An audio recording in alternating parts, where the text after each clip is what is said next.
Good morning, everyone, and thank you very much for joining us for today's webinar, IFT, That's It, except for addendums. My name is Felix, and I'm the webinar coordinator here at the Continuing Education Department at the OAA. We will begin today's webinar by acknowledging the land on which we are meeting and calling in from today. For millennia, the place we call Ontario has been inhabited by Indigenous peoples and nations who have been stewards of the land and are deeply connected to its rich cultural and natural landscape. We would like to invite you in a moment of reflection to acknowledge our shared responsibility to address past and present injustices and provide space for Indigenous knowledge and worldviews to shape the architectural landscape of Turtle Island. Before we begin, I would like to share some important information to ensure an effective and professional webinar experience. Please be informed that this session is being recorded for quality and educational purposes. In order to maintain a stable internet connection, we have muted all participant microphones and disabled video feeds. We highly encourage engagement through our Q&A window. Feel free to submit any questions you may have for our speakers. These will be addressed in the designated Q&A period at the end of the presentation. Kindly note, the chat function will be deactivated following this introduction. For those seeking continuing education learning hours, please note that attendance is crucial. A minimum of 80% attendance is required for these hours to be accredited to your transcript. Please allow some time for the processing and reporting of these hours. And lastly, please note that the presenter does not provide insurance, legal, or practice advice, and the OAA does not bear responsibility for errors or omissions in discussions during the webinar. For accessibility, we provide automated closed captioning service available in multiple languages to accommodate the needs of our diverse audience. But now, I'm excited to introduce you to our speaker for today's session. Please welcome Matt Brennan. Matt, I'm passing it over to you. Wonderful. Thank you, Felix. Really appreciate the introduction. My name is Matt Brennan, and today we're going to talk about the whole tender process. It's quite a, it's definitely a marathon, and I definitely want to look at that. And I guess today's session, we're going to really kind of talk about how kind of basically building the foundations up to it, so we're not scrambling last minute. So enough with that. Let's get right into it. The slides will speak for themselves. So let me just share my screen here. There we go, and that should be coming nice and clear.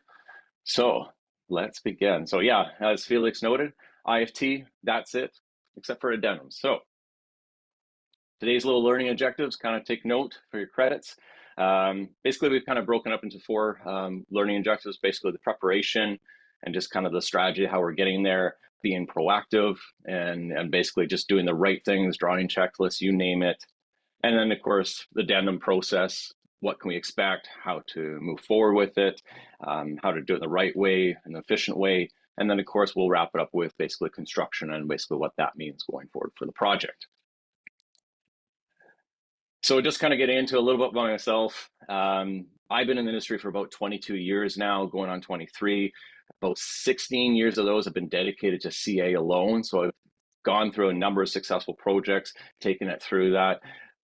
For the last decade, probably about 12, 13 years, actually, I've been very involved in K-12, a lot of 21st learning, inclusive washroom designs, and basically taking that throughout Vancouver, BC, and developing a number of schools out there in respect to that. Also done a lot of high rises, performing arts theaters, custom $1 million homes, you name it. So I've been around the block, needless to say, throughout the Vancouver and full of British Columbia. Okay. And of course, if I'm not working, then you'll see me out back, running, jogging, whatever, or in this case now 4x4ing. So let's kind of paint the picture for everyone. Here's the scenario: is we've got the project deadline approaching. Things are a little bit under pressure. It's definitely stressful. We might have some incomplete design information. We've got the reality of the coordination happening at the same time, and all throughout this, because deadlines don't necessarily change their dates, is the quality assurance. So how do we maintain that? How do we get to that point where we issue for tender and we do it well, we do it right, and we minimize the extras, okay? So, and really, like to paint this really well. The simple is the ultimate goal is we want to minimize the extras, like I said, and we just want to look like a rock star to your clients. It's one thing to win the job now, and that's an amazing task on its own, but you want to maintain those clients and you want to maintain the additional revenue that could come from that relationship with those clients. So if you go in with a bad tender set, lots of RFIs, lots of all that, a lot of extras, you may not get hired again. So I think that those are kind of the things. So again, let's dive into it. How can we become this? So the agenda, kind of saying earlier, is we got a pre-tender, tender, and construction. So we've kind of broken up in these three segments just to kind of digest it. We do have the QA and open and everything. I'll kind of browse it from time to time, and again, I'll check back into it. So feel free to drop those questions in, and again, I'll take minute breaks just to kind of check into it. So let's get into it. So preparing for IFT, let the fun begin. So one thing we would do at the very beginning of the project, and kind of setting this stage up for this kind of phase one of the milestones, is we've already won the job. We've met with the client. We've done some schematic designs. It's just been us, the architects, and the clients, and that's it at this point, okay?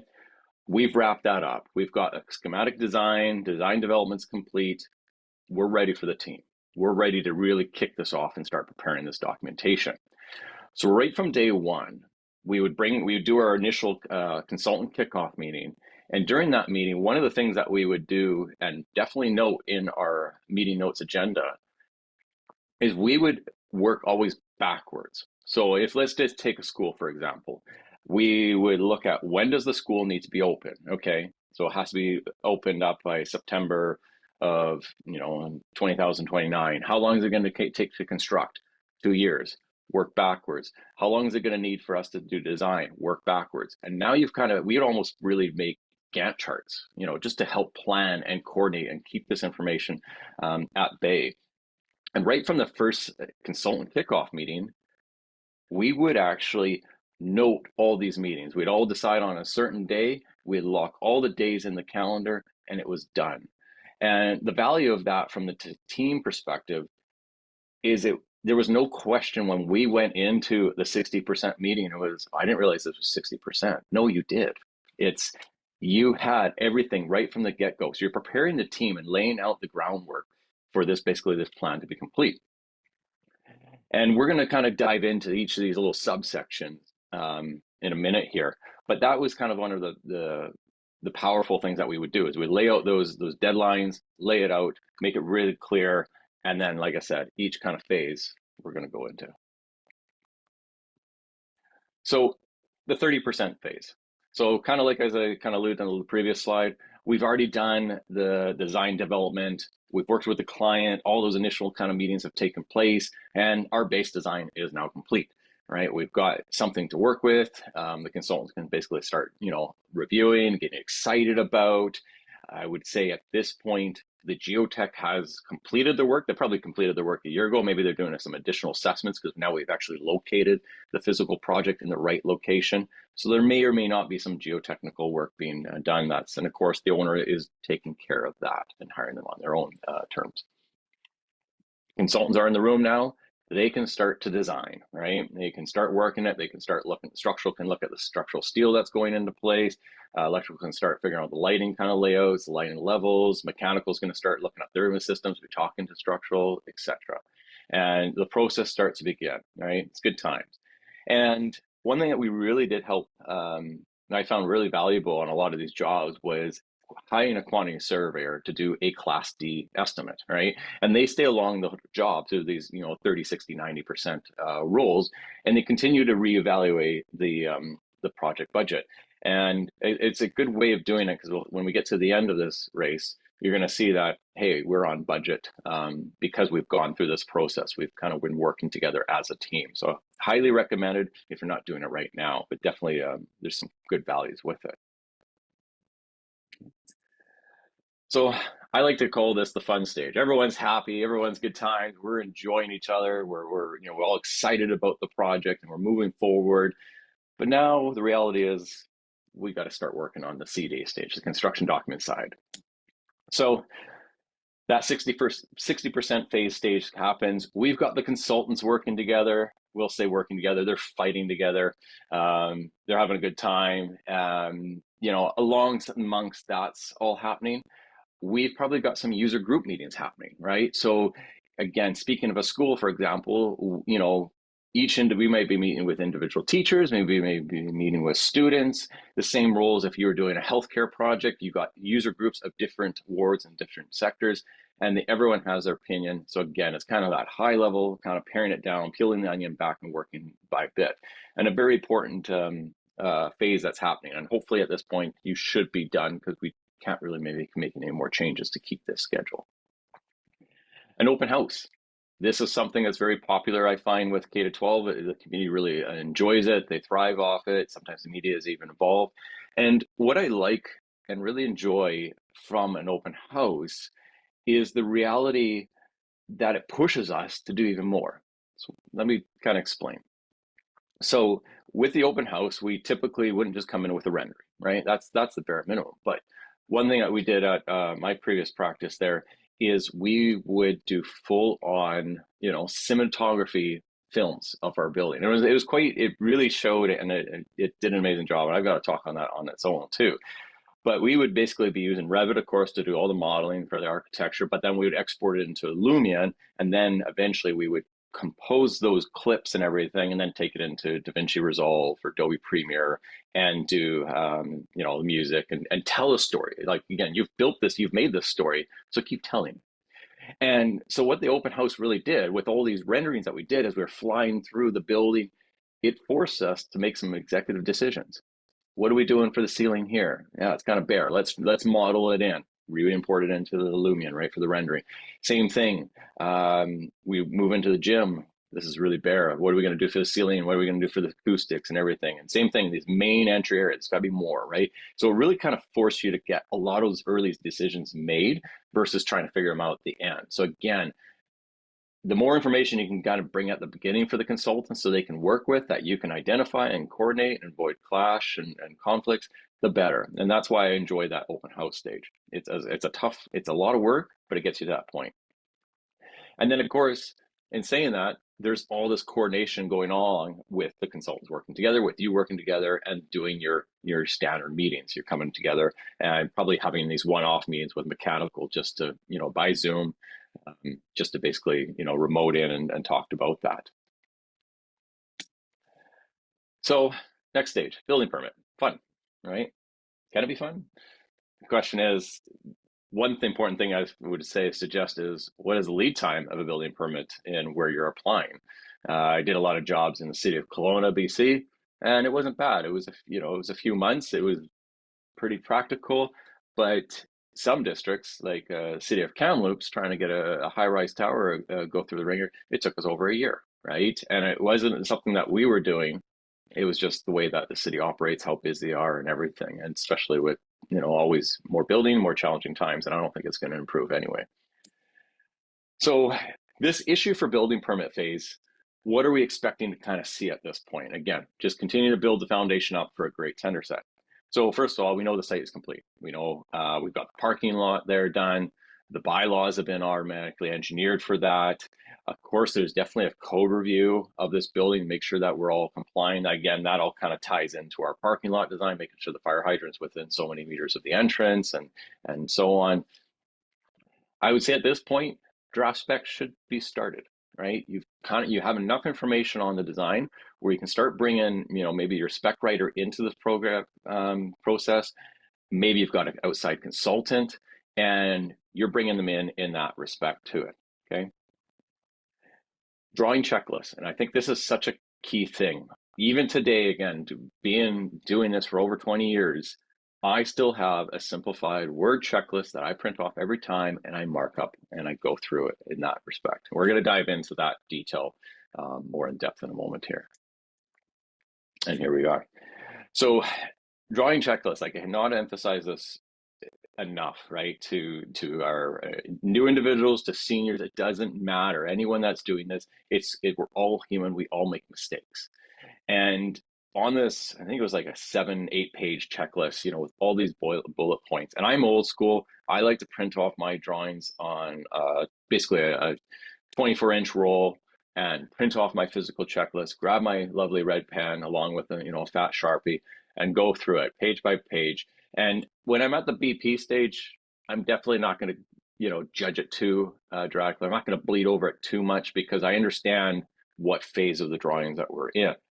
Now, what I'm very cautious about is I'm definitely going to be making sure our parking matches, right? Again, that's all tying to the bylaws that we were talking about.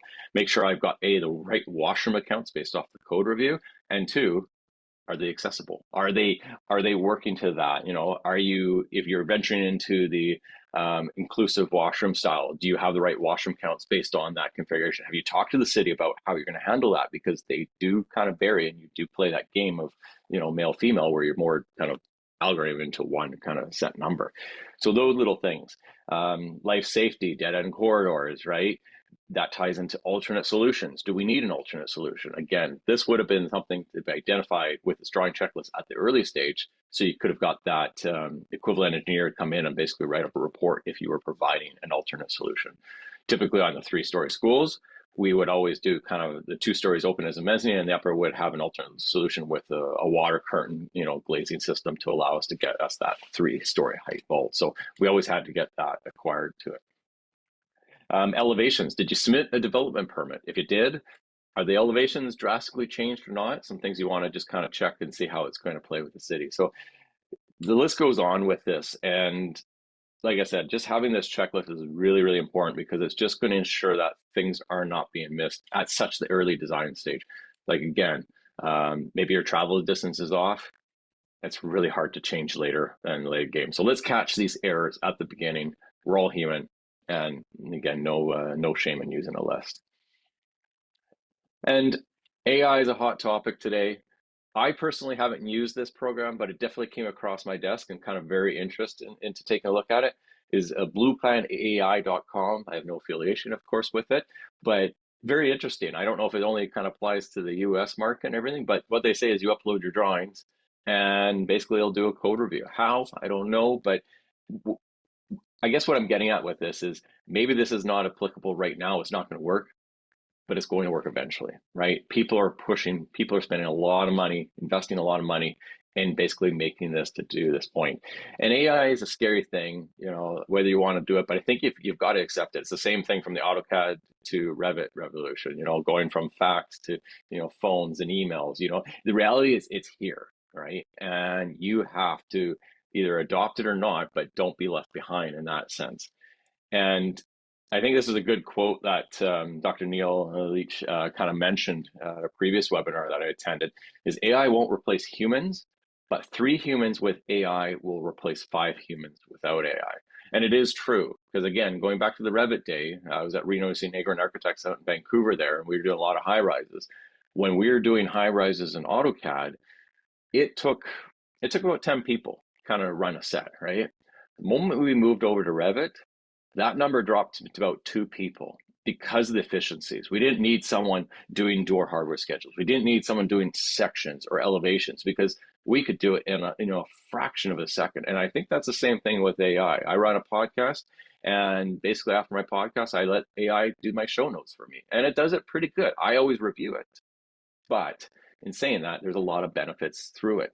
And that's ultimately it. So I would say I would really encourage, if you haven't explored AI in your practice at this point, definitely start doing it. And there's lots of options, and that's a whole nother speaking session on its own. So let's talk about the building permit stage. What can we expect when we go through this? And again, this is all preparing for issue for tender. So we've submitted the building permit and we've got the first follow-up. It's been a month, it's been 2 months, how's it going, Jeff, at the building permit? How's the planning? Yeah, we're looking at it. Thanks for the reminder. You've got to be that squeaky wheel sometimes. Depends on your project. You just got to do your gentle follow-ups in that sense. And then you'll give another call, maybe a few weeks, a month later, and you might get, oh, we got the lost drawings. Again, true story from my point. Took them 6 months to tell us that. It was very frustrating, but it was what it is. Eventually, we're going to have the first round of comments. So finally, we're going to get some comments. We're going to do a formal response. We're going to take those comments, identify it, maybe make some revisions to the drawings, cloud it, resubmit those 1 or 2 sheets that follow those supporting comments. And then we've got a BP revision, right? So like I said, we issue that formal response, we get it to them, and we do some more waiting. Maybe there's some city meetings that are required for this. Maybe we got to come together and just kind of, talk about bylaws that are changing, maybe OCP or whatever, these things are happening, right?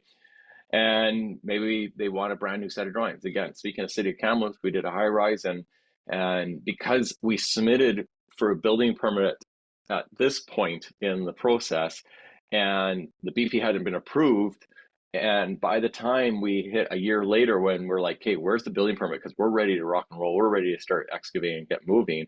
And the city client said, "Can we have a brand new set?" And it's like, well, why not? We're basically their IFC now, right? They're issued for construction. They're ready to go because we've basically been going along this journey while this is happening. And I think that's kind of an important thing is when you submit for building permit, I wouldn't stall it, right? I would just keep it going, keep that momentum going.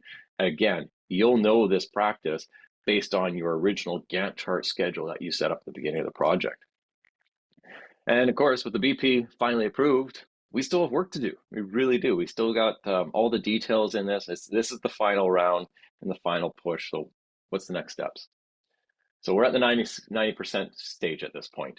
So like I said, we're almost there. It's a marathon. I've done half marathons myself. And yeah, once you hit that like 17-kilometer, that last 5 kilometers is the hardest. And that's the same thing. You can't give up. You just got to keep pushing and keep moving.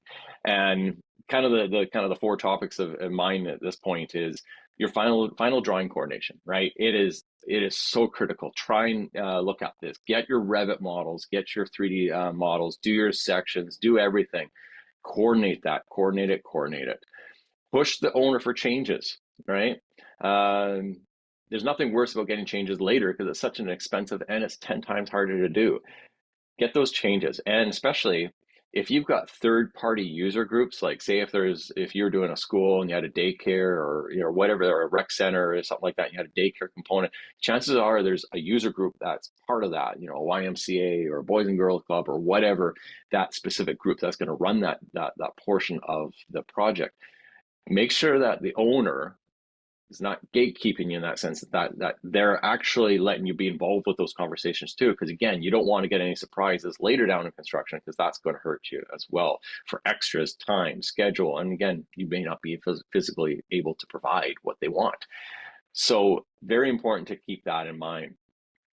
Your final spec should be pretty much there. Our specs should be kind of at this point where they're good to go. They're ready to issue.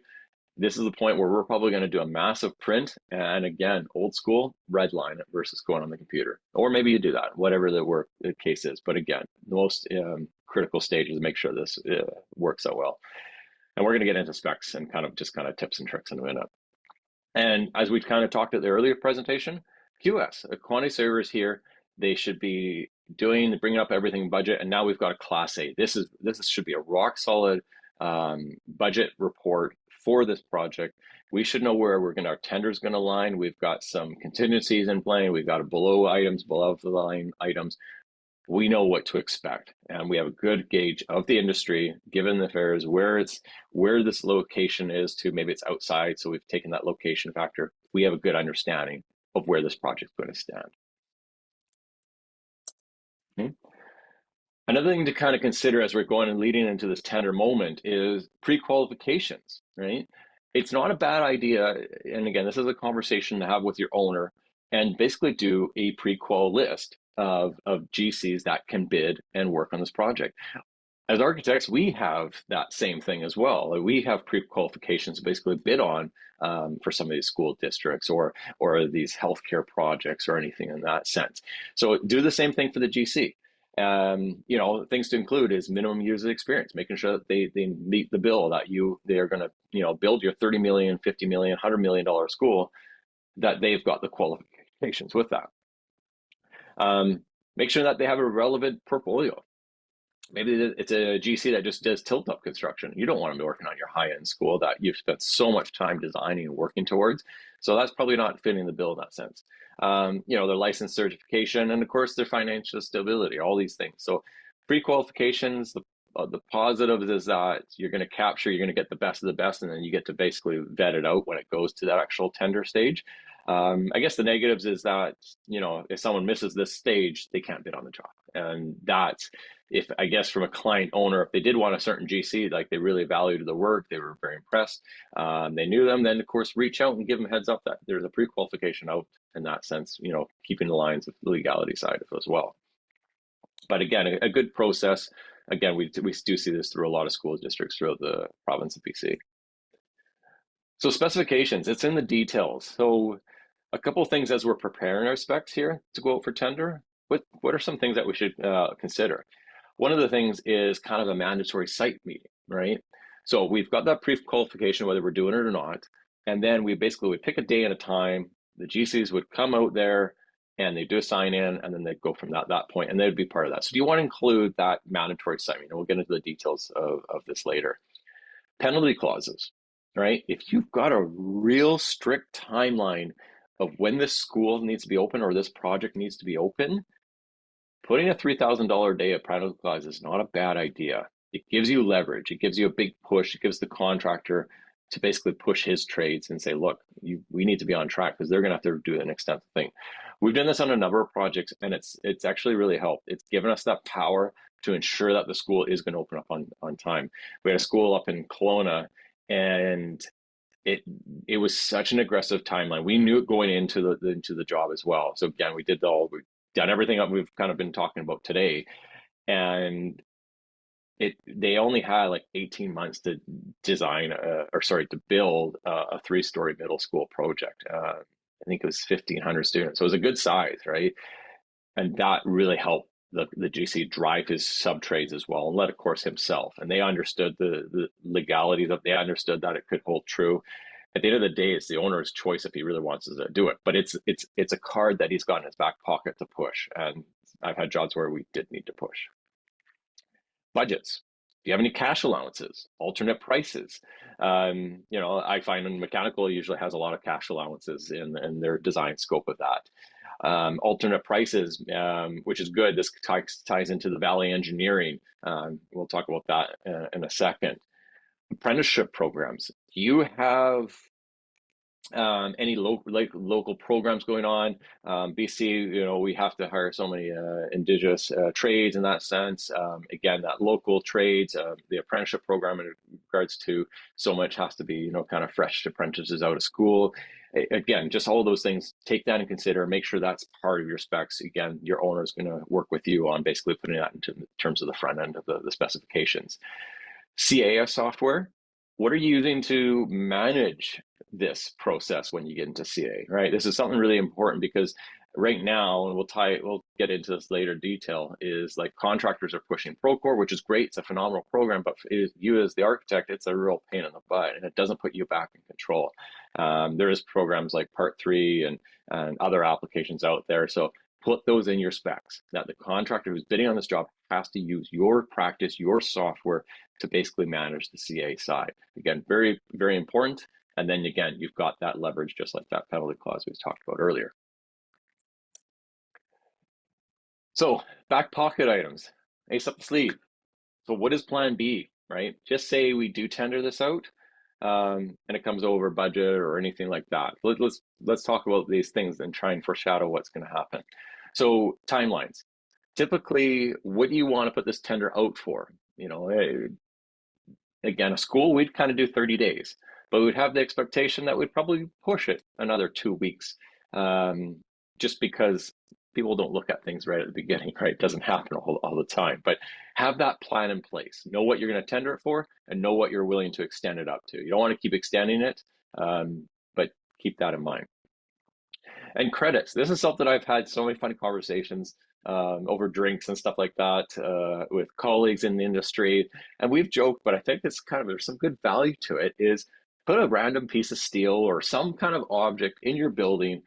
On the first moment you start the construction, then you can delete it, you know, or maybe don't make it too obvious, and get a value of it. So if it was a piece of steel, a member of steel, and you did delete this random member that was in the drawings, you basically got an idea of per linear feet of steel.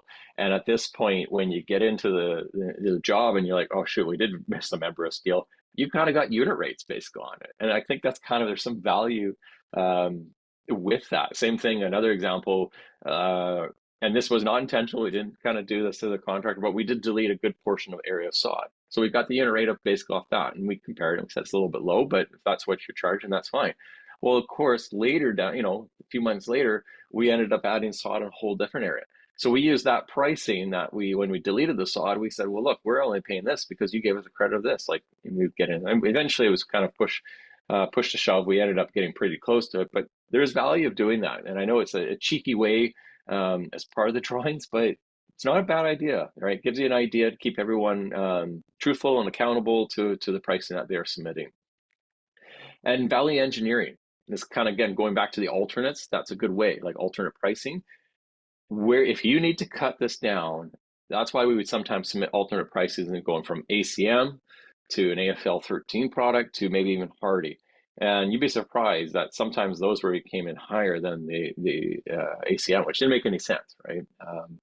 But just I would say have probably a good like top 10 list of things that you could cut back that isn't going to drastically change the design. Maybe it's different roofing, or like I said, the cladding's an easy one. Maybe if you're doing more developer side stuff, going from your storefront curtain wall windows at some locations, maybe they're going to be vinyl clad. Again, it's not ideal, but having these back pocket items when you're ready, when you have to pull the trigger and basically keep the job moving forward, is just what it is, right? We never expected glass going over 40% one evening, just because of, again, the COVID and manufacturer stuff. So having these back pocket items is very critical, and just basically ready to get going. Earthworks tender. So this is kind of a new one. We've done this on a few projects, and it's not a bad idea. Again, when we look at that project timeline, can we accelerate this? And sometimes you can. If you know the site needs to be, you have an idea and you're working with your geotech, you can basically break up 2 tender packages of the full project. So let me kind of explain.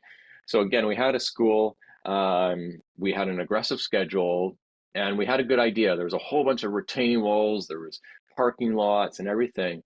And does make it a little bit tricky on the architectural side because you've got to document really well. And we had like a phasing plan and phase 1, phase 2, and kind of show the overlap. But we would basically prepare the earthworks tender. We showed what it is. We tendered as a separate package. Like I said, it included all the retaining walls in that respect. And we drew a very fine line where the scope changed, where their handoff is. And that is the tricky part of this. But the value of it, and QS will do it, at the same time, that they can kind of price out and again make sure that we're following the budget. But it does save time for the project. It'll probably give you anywhere from kind of six to 9 months back to your job, depending on what it is. Because as you're you basically get, as you get the early stage of the design, you're kind of at that building permit. You've submitted an earthworks tender, and immediately you're launching that tender in there. So while you're designing for that extra 6 months and wrapping up the CDs side of things, guys are already on site moving earth, we're getting it ready. And the moment you award the contract, they're ready to go. They're ready to start doing their footings and stuff. So like I said, it's just the challenges, that kind of scope thing is just the crossover. So again, who's doing all the piping and then the plumbing work in that sense? Those are things that you just got to really identify and be very careful with your drawings and how you do it. But there is benefits. It does save time off projects, and definitely something to consider and going forward with your future projects. So pre-tender review, last call, everyone, last call. So how are the drawings? How are they looking? Are they complete? All right, so a couple things. The final review, again, this is where I'm going to be doing a full print. I'm going to be bleeding over. I'm going to be checking everything. I'm going to be pulling up those truck lists and going through them like crazy and making sure that they're being followed. Typically, again, if you've got an architect on record that, you've got your tech, your project owner is doing one thing, you got to allow him to have time. Don't just don't throw this, 150-page document along with the specs and say, here you go, I need this reviewed tomorrow. Plan ahead, right? Schedule in, try and look, again, going back from that calendar that we talked about, give them a month's time, right? Because it's just the way life is, travel, other jobs, other responsibilities. And then 2, you want to make sure you've got time to correct those revisions that they particularly have. So very important, right? Dimensions. I cannot stress this enough, because right now, for me to make a dimension from here to here is literally click, click, and I'm done.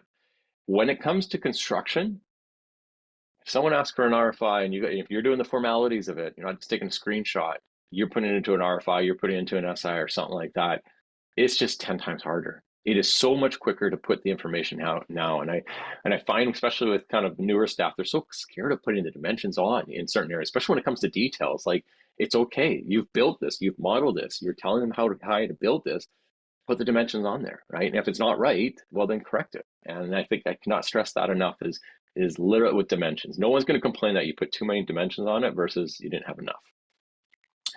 And yeah, just have your record drawings and that, and keeping all of that. When I say record drawings as well, is this an addition to a 1970s building? If so, take those record drawings, which you've already worked with those at the beginning of this project, and that's probably where you started your base and you went out and field measured, put them in the tender set, right? Maybe you forgot to note that there was a septic field in there, or you forgot there was some kind of storage tank, you forgot it. At least that tender set shows that, hey, you had record drawings on top of ours. We didn't call up an architectural, but they were part of the specs. They were part of this. And again, it just gives you something else, another leg to stand on that the contractor should be aware. Again, ideally, get into your drawings, but little things like that can really help, and they just appreciate it as well. Specs, how are we doing with those? Did you triple check with that? Did you go through? Did you bleed through that as well? One thing, quantities. That's an important one. I don't agree with that because, and again, speaking from a fun experience, we had a gym and we had gym equipment, and our specs called for 6 basketball hoops. No. There was 10 or 12 of them in the room. So our drawing showed it correctly, but our specs overruled. And that's where we got dinged with buying a few extra basket hoops. Is it right? No, but they say specs rule. So something to take in mind. The other thing too is be very cautious when it comes to finishes. We would have a physical finish schedule. So the finish itself, the say target flooring, would be in the specs. And that's basically saying what type of flooring we want. So this kind of sheet good is going to be Target. But the colors, we made it very clear, refer to the drawings. And then we'd go to the drawings and we'd have a physical, basically a floor finish plan with a full finish schedule. And that's where the colors were. We're not saying just pick up, these tier, because some colors, as surprising they are, the greens are more expensive and the bright oranges are more expensive versus some blacks are more expensive as well. So noting that in the drawings and just doing that cross check between the specs and the drawings, very, very important to save you through that hassle later. Consultant comments, have you given all those specs to everyone? Again, this is really critical, making sure that they've reviewed those individual specs. Structural's done his review, civil's done his earthworks and that stuff, landscape, etc. So just making sure that they've reviewed your specs that you're including, and then of course they'll include their own specs on certain specific items. Owner conditions, right? Has the owner reviewed your full specifications? Have they gone through the front end? They typically got some legal departments as well that may want to put their information. Is there any last minute changes? Hopefully not. Hopefully we're not going to this point. And just this final last minute coordination, right? Last call for consultant drawings. Please send this to us. And it is frustrating when I've had some structural engineers basically submit stuff on the day of tender, and I physically took out my old set and my new set, and I've grabbed 6 different highlighters, and I've done a color code system and highlighting what's the same. Oh my goodness, this has changed. This has gotten bigger. And we've seen that before where they've changed footings at the last minute that were under toilets. And well, because the footing increased, that toilet wasn't going to work, or they would have to do something on site to, play with it. So again, really pushing for those consultant drawings sooner or later. And I don't like to lie, but I would lie in this application. I would say, oh, we're tendering on this date, because I knew the consultants wouldn't give it to me the 2 weeks before. They'd give me the day of tender, and then at least gave me 2 weeks to kind of buffer. Now, in saying that, over time, if you're working with the same consultants, they're going to catch on to the way it goes. But transparency is really key. But making it very serious, having that honest conversation by phone that this is when we're doing it, and it's really critical because you don't want to be scrambling. We're trying to avoid the late nights to basically getting this done. Another one, when this does go out to bidding, construction bidding and the management software. Who's doing it? Is the owner taking precedent on this, taking lead on it? Are we taking lead? Are we using a bids and tender system, BC bids, Ontario tender? Where is this going? Where is this tender going to live? The important details and just the expectations. I've had owners take control of it where it's very frustrating because it bottlenecks in their court, and then there's stuff that's sitting and then they dump it to us on a Friday afternoon. I would highly encourage that you can both take the lead on it, but you get the information as it's being filtered in through this management software. And just very important, because again, that you want to be on top of it and with it. And just the how the bidding is transparent and basically following the standards for this process. Okay? Especially when you issue out addendums, that it's getting out and it's getting pushed to the right people in that sense. So we're almost there, the day of tender. When I see this countdown clock, I'm not even working on tender. I'm already feeling my anxiety could build up, right? We're almost there. We're almost there. Okay. It's coming down to the final wire. We've got a data tender ready to go. I think this picture really resonates really well. There's been definitely some late nights, just trying to put those documents together. And again, just doing those final checks to ensure that we're issuing an amazing set. So issue for tender. The big day. It is the day. We're on the moment where we're about to hit print, but we got a couple more things.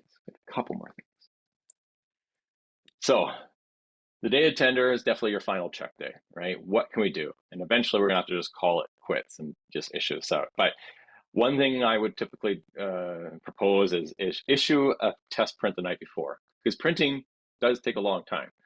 Before you go for the end of the day, hit print, just run it as a PDF. When you get it, come back in the morning, do a quick scan. How are we looking?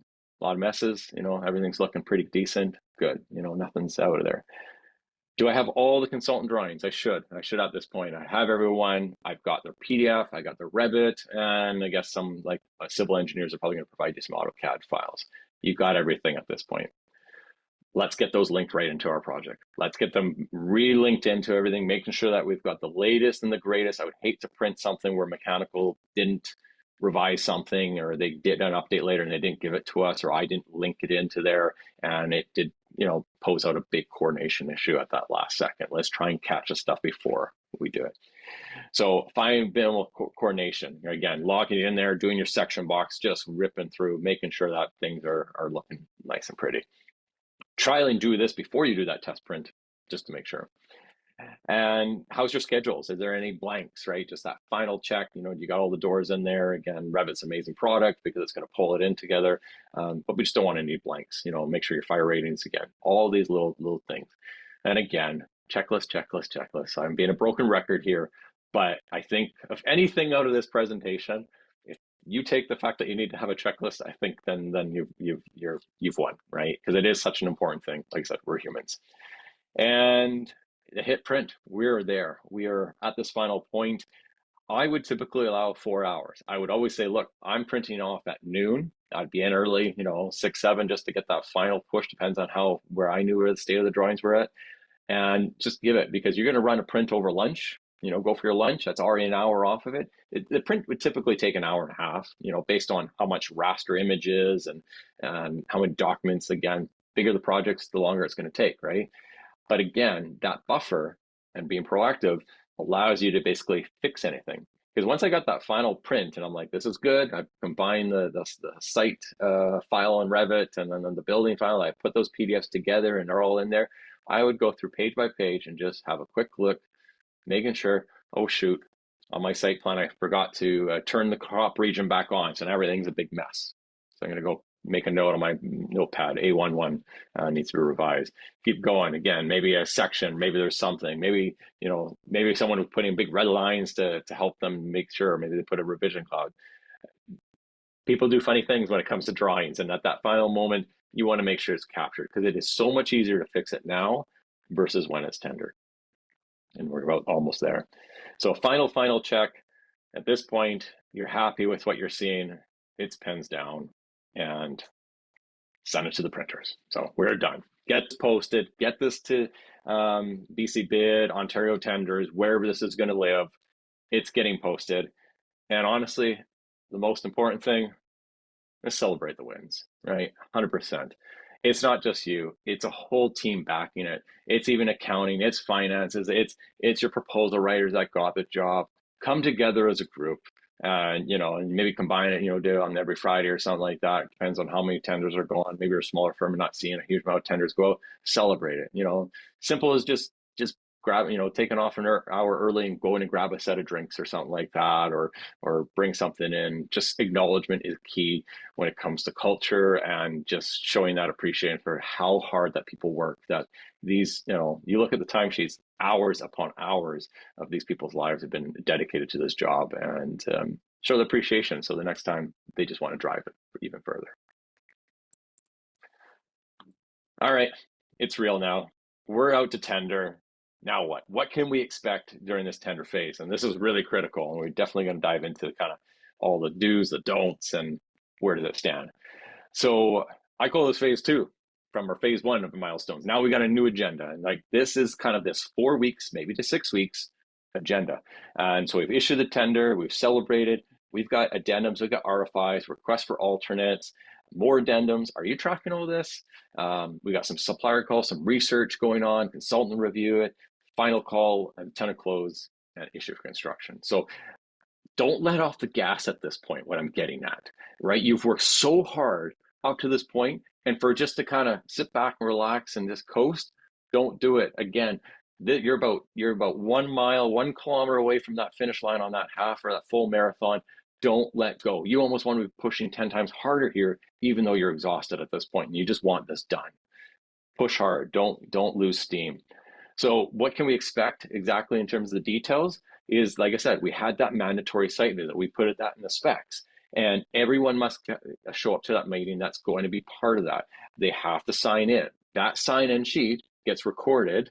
Take a picture if you're outside in the rain so you don't get it wet, because it's really critical. And if there's any errors, like you can't understand someone's signature or their writing, get clarification, because it's really important that they get this. Otherwise, you will cause a lot of ripples and a lot of angry calls later. Get that, post that in first addendum 1 right away.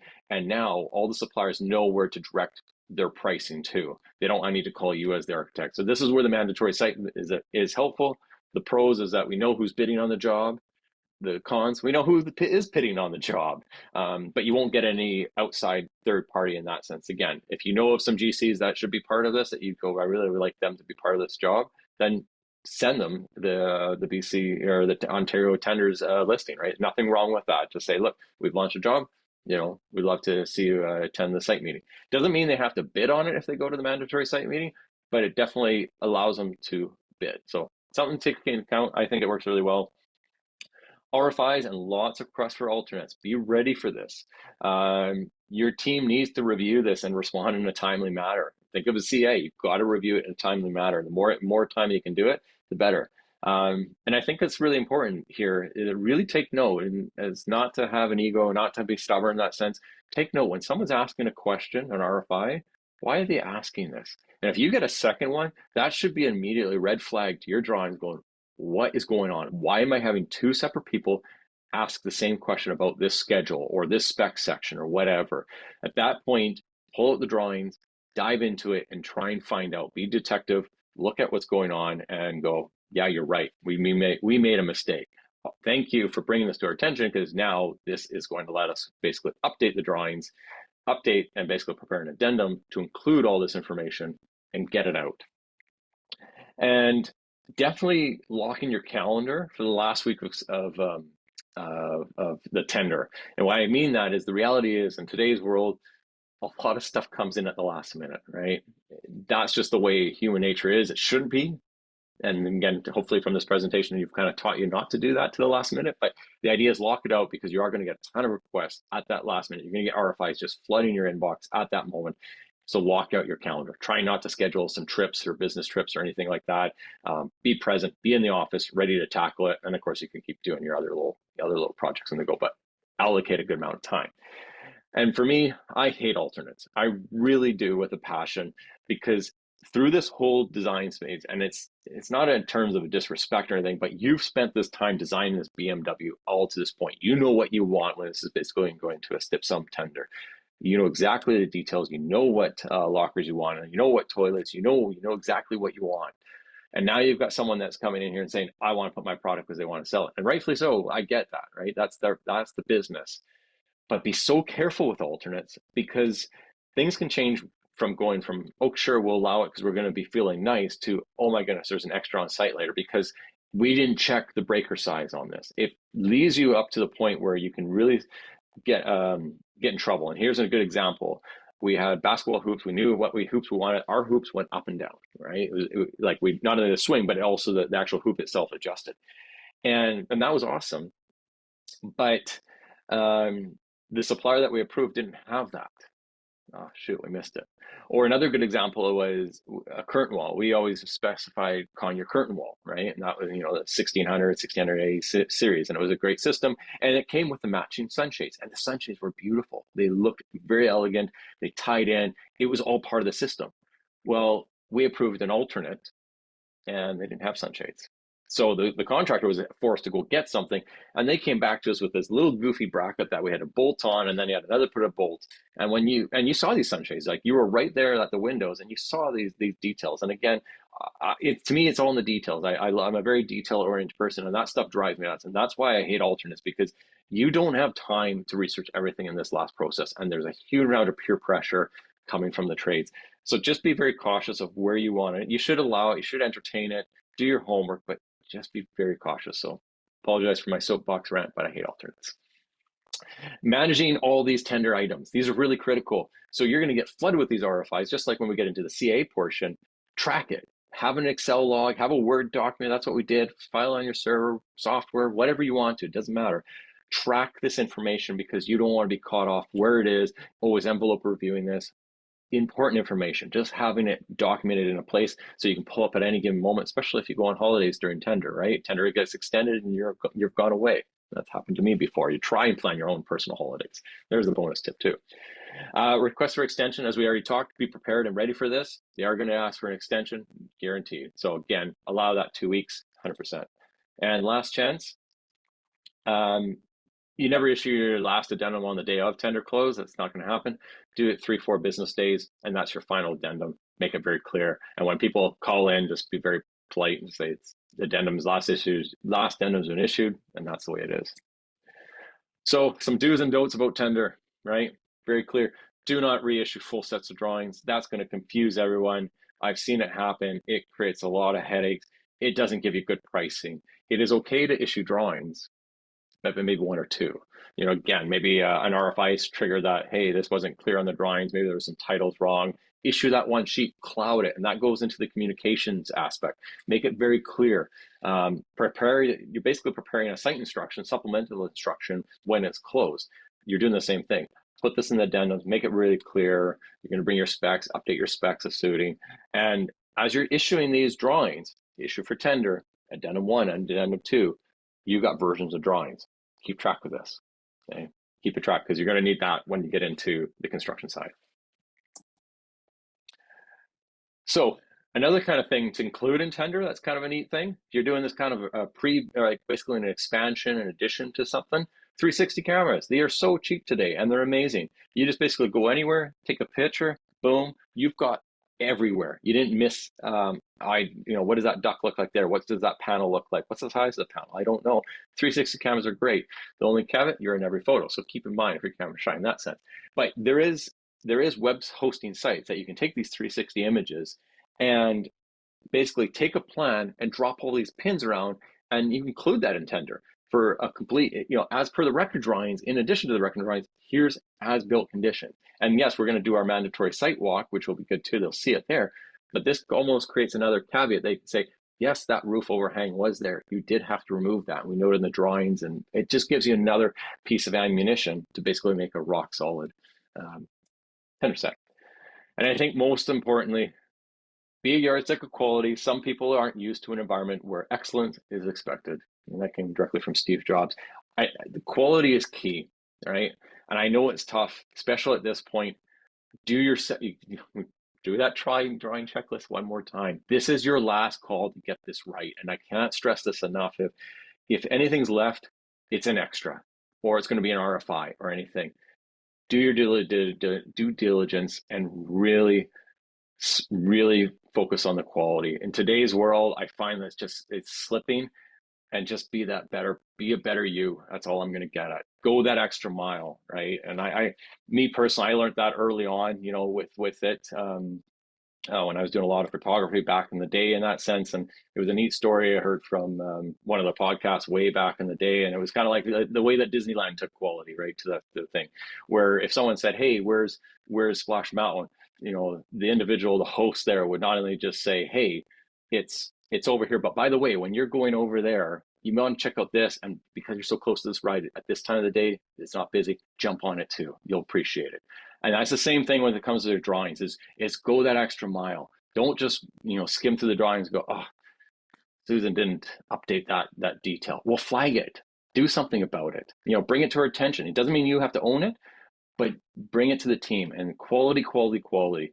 And this, by having this attitude, this mindset, it's really going to push you into a next realm to basically deliver a right set. And that's it. Tender is now officially closed. We are done, all right? The beginning to an end, all right? So tender is closed, and what's next? Well, we're going to basically go into the issue for construction, and we're going to kind of talk about a little bit about this and just kind of what's going to expect, right? So we're not building at this point. We've just closed the tender. Well, the question is, was this a public opening? Sometimes it is, right? Maybe you'll have all the GCs come into the room, they've mailed all their stuff, and it's literally like their bids have literally come in moments before that. The tender's closed, maybe we do a public opening, we open up all the envelopes, we go through the forums that make sure that they did finish everything properly. At that point, we'll excuse everybody, we'll review all the proponents, we'll review the documentations, all the tender packages with the owner, again, architect on record, and we'll come to a conclusion that, you know, we know who the winning bid is, right? That, again, with those alternates, kind of going back to that, those alternate prices, we would always put a clause in the specs. The owner would just basically say they have the right to kind of basically make the final decision. So if there was two GCs that are neck to neck, they had a choice to make who they wanted to work with. Now, if they were $1 million off for a public tender project, you wouldn't be able to do that. You would have to, you know, follow suit. You wouldn't have that obligation to do that. But if someone's really neck to neck and you've got the alternate prices to basically play the game, you might be able to pick the GC and who you want to see win with that, right? And it would give you a leg to stand on to basically say, look, we feel that this team was better, and the pricing just came in a little bit lower in that sense. So keep in mind, once the decision's made, a letter of recommendation. Fun part, I always enjoyed giving calling the winning proponent and sharing the exciting news that they were the successful proponent to winning the bid. And it was a great way to break the ice, meet, have an open conversation, everyone's in a happy mood. At this point, pick a day for your first site kickoff meeting, right? Get them involved, right? Get that, and basically notify the team, your design team, that we've got our first site kickoff meeting ready to get going, and we'll see everyone on site. And a couple just throw this in, just because given the timing and everything, best practices that I've been finding over the years is for your site meetings is you manage all your site meetings, right? You can maintain that control when this goes to kind of the CA side. Definitely note long lead items in your meeting notes, right? Hydro, gas, long lead submittals. Take back control as the architects. Don't leave this to the GCs. We've been doing that for so long. And why? Let's take back the control and ownership of these items. They're going to still be submitting it, but let's do it. Especially during COVID times, it was really critical that, like, the first drop down I said was electrical distribution panels, because they weren't a 3-month lead time anymore. My goodness, they were going up to 12 months. And some of these kind of small daycare projects that we had on the go, well, the daycare was supposed to be done in 12 months. So they couldn't energize and then basically fire up their equipment and get occupancy because these panels weren't ordered in time.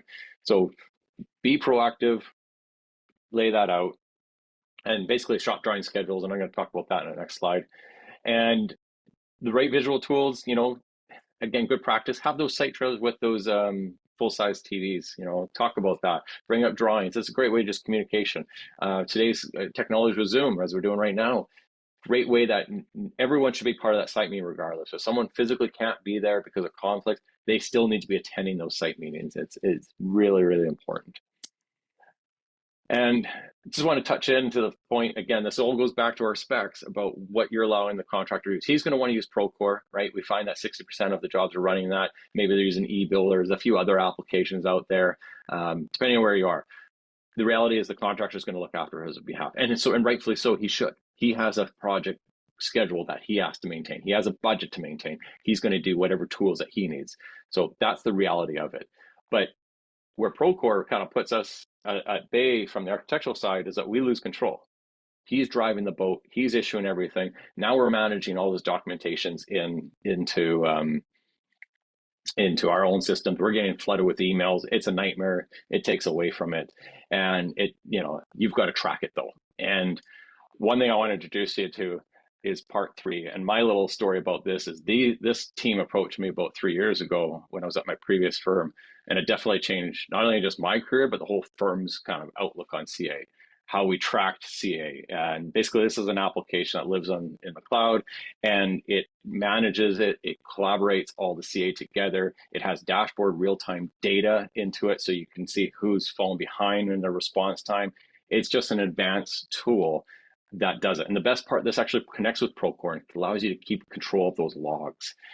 Shop drawing review, same thing. Everyone jumps into the same session, they review it, it follows up with their change orders, you do your field reviews, all off online. Everything is an all-in-one CA application designed by architects and for architects. Very cool.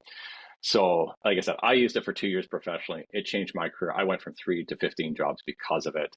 And through that excitement, I actually work for them now. But another kind of thing to take into account is I was talking about shop drawing logs, and this is something that was developed not too long ago, is you can actually upload your specs, and part 3 of the AI learns the shop drawings and it creates a shop drawing log for you. So again, this changes the game. For years, we've always said, contractor, can you give me a shop drawing log?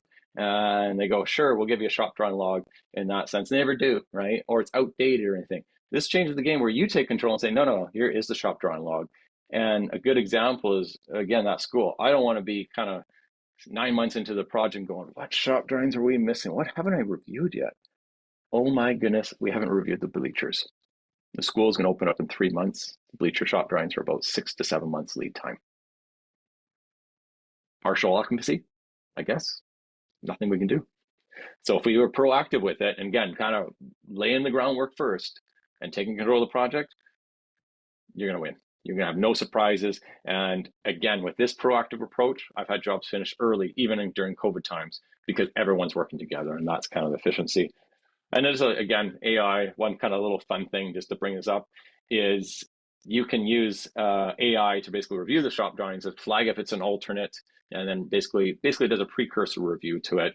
Doesn't meet testing, doesn't meet the colors. And again, AI is not replacing us, but I would have loved using this years ago, in CA, right? And a good example is, say we have a rooftop unit, comes in, I'm not reviewing it, as the architectural side, but it flags and says, hey, this doesn't meet specs. So I'm going to get on the phone with mechanical and be like, this is a new rooftop unit. This is not what we specified. It's an alternate. Do you want it? No, because we'd have to redraw the whole system. Great, thanks. I'm going to return it right now on your behalf. Done. And that's, I think, where this AI functionality, it's going to put time back in the project. Again, it's not going to do your job. It's not going to replace your job. You still have to have the intelligence reviewing a shop drawing, but it's a precursor review. And I think that's what's really exciting about this. And again, either you're with it or you're not, but it's here, and it's just going to get better and better and better. And so take advantage of it. Use it, but again, you still have the intelligence with it. And I think this ultimate goal, we've worked so hard, and again, I apologize that some of it was all talked about at the beginning of this, basically there was so much about pre-tender and everything, but that makes sense. It really does, because ultimately our goal in construction is not to lose all the money that we made in design. And that came from an actual quote from a 60-person firm in Ontario. And it's so true. When it comes to CA, if you've done it well, the process should just flow. And that's what we're kind of trying to achieve with this. Ultimately, just finish the job, do it well, be proactive, go through the necessary steps that we've talked about today. I'm going to say it one more time, drawing checklist. Get that down there, focus on the quality, don't rush it. And again, if you're in that point with an owner, you're going, look, I need a 1 more week owner, be honest, be transparent. They're usually pretty good about that. If you say I need 6 months, that's a different matter, right? That's something you're going to figure out on your own. But put that time in, do it, because the more you invest at the beginning and during that final tender stage, you can create an amazing drawing set that when you go into construction, that it does move smooth. that your drawings aren't having constant extras. They're not having additional things. You're not buried with RFIs. The more you can kind of proactively do, the better. And kind of just, yeah, thank you again so much for everyone for letting me be here and present. Of course, you want to connect with me and find me, I'm very social on LinkedIn in that sense. That's my QR code, my email and everything. Part 3.io is kind of that system that I showed you at the very end. Like I said, firm believer in it. I also run a contract administration podcast called What the RFI, and it's on Spotify and Apple and everything, and just even the website is Sloan. So have a look at it. Check me on LinkedIn. But again, thank you so much. Appreciate the invite again, Felix and the rest of the team. And I didn't get any questions, at least that I haven't seen. But you know, we've finished off the hour, and we've definitely got some time, and happy to discuss. Yeah, perfect, Matt. Thank you so much for the presentation. Yeah, and this is just a reminder for our members. If you do have any questions, please post them into the Q&A window now. Matt can answer all these questions right now. Thank you.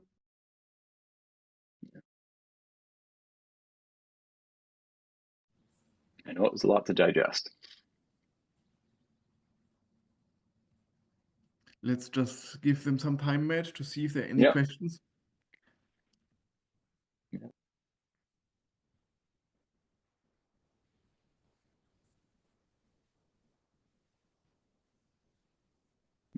Did I put everyone to sleep, Felix?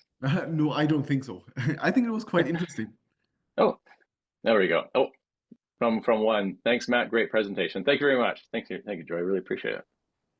Okay, for the open house at the 60% milestone, you mentioned that you do not want any changes to maintain the schedule. Is this more of a presentation?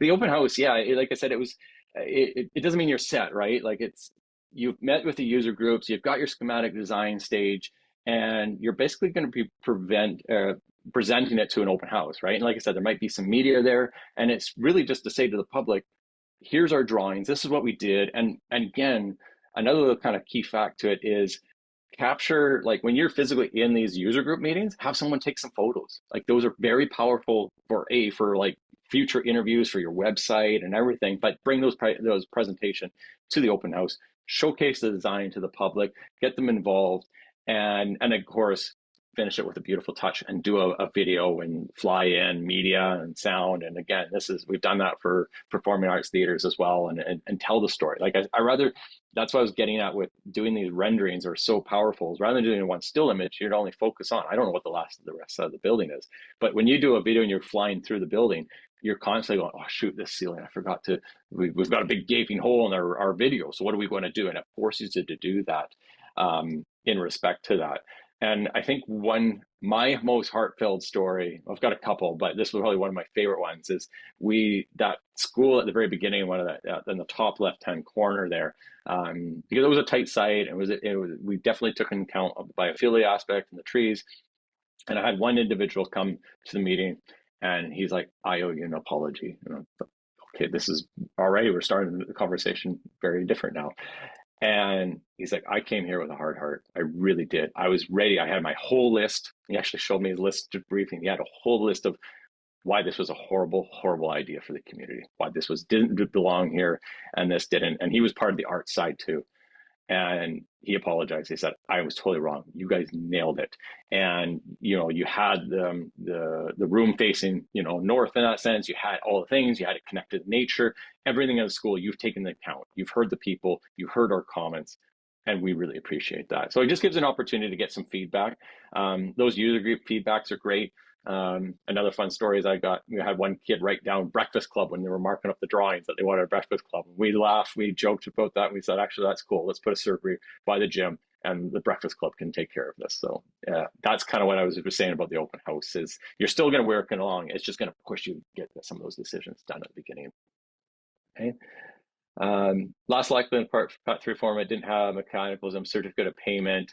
Has this feature been added? If not, what do we issue for? Yes, so yeah, lots has changed. I don't know when, Corey, you looked into part 3, but it's all in one. It does certificate of payment, it does progress draws, it does your deficiencies, it does your changes, quotes, CDs, you name it, everything all in one. And yeah, reach out to me and we can talk more.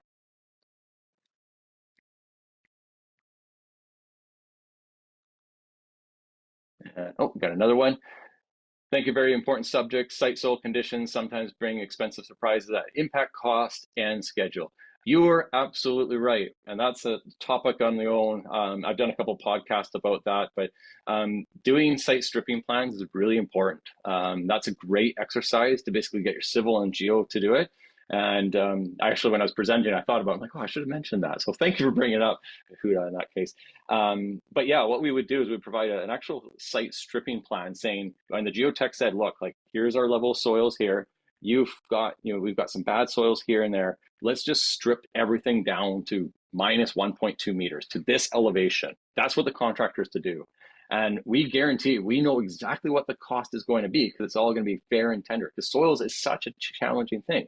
Now, if we do strip it down and we do get a couple odd soft spots, well, you have unit rates in your specs to cover those. So if they did have to dig out so much extra fill in that area, we already know what the extra cost is. And yes, that during construction, it's one of those things you can't predict. And again, maybe put a contingencies to that. We've done that as well. We've got a really nasty site. We've put $1 million for contingency just in case. It's a cash allowance to basically be used and put to that. But 100%, site soils is one of those things that the money's in the ground or something. There's a saying that goes really well with it. You can get burned really bad and lose a lot of money in that sense. So again, do the best you can. Force that geotech to do additional drill holes early on that stage. Again, once you've got the actual site figured out, now you know where you can start puncturing some additional holes to get an idea. You're not going to do a hole every 10 feet. That's just not a practicality of it. But do due diligence. And yes, you're absolutely right. Well, Felix, I think that's all the questions that I have.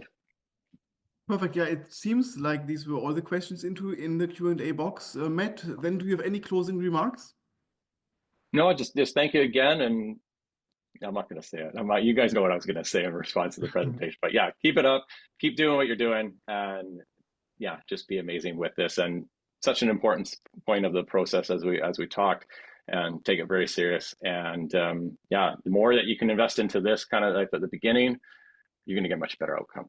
So thank you. Really appreciate it. Excellent. Thank you, Matt, for a great webinar today. And also thanks everyone who attended.